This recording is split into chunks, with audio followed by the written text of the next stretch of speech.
ভারতের উত্তর পূর্ব অঞ্চলের পাহাড়ি রাজ্য মিজোরাম। এখানকার বাকতং গ্রামে বহু বছর ধরে কৌতূহলের কেন্দ্রবিন্দু ছিল এক অনন্য পরিবার, জিওনাচানার পরিবার। শুধু পরিবার বললে কম বলা হয়, এটি ছিল এক বিশাল মানব সমাজ। তার পরিবার বসবাস করে একটি 4 তলার বিশাল বাড়িতে।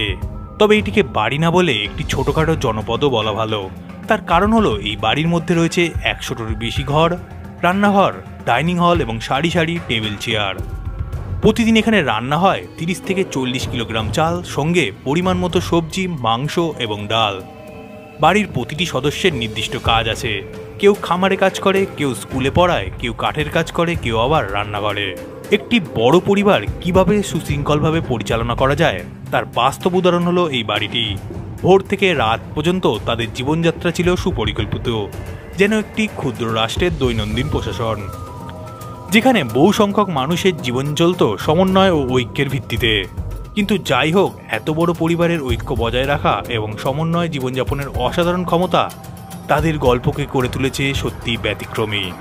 তাই বিশ্বে জিওনাচানার পরিবার মানব সমাজের একটি সত্যি অসাধারণ উদাহরণ।